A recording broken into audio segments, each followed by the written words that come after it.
Welcome to Luca is a billionaire, where the only thing I invest in is your answers. You'll start by verifying that your Windows build includes the snipping tool and that you have the rights to change shortcuts.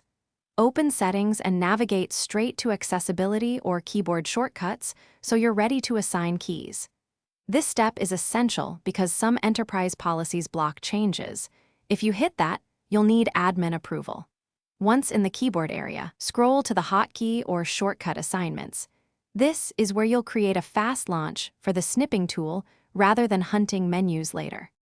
Now assign a shortcut. Find the snipping tool entry, click to add or edit its hotkey, and pick a combo that doesn't conflict with other system shortcuts. I recommend Shift plus Win plus S or Control plus Alt plus S because they're quick and ergonomic. Choose one that feels natural. Make sure to save the change, then test by pressing the combo to trigger the capture overlay. If it opens the wrong app, change the keys. Conflicts are the usual cause, so adjust until the snip tool responds reliably. Finish by pinning snipping tool to the taskbar or enabling it at startup so the shortcut always finds a running process.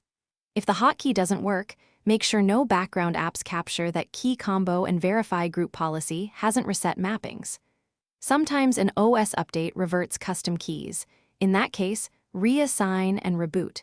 If problems persist, test with a different combo, and make sure your accessibility settings aren't intercepting keyboard input. This solves most stubborn failures. Thanks for watching and please subscribe. It's the best investment you'll ever make.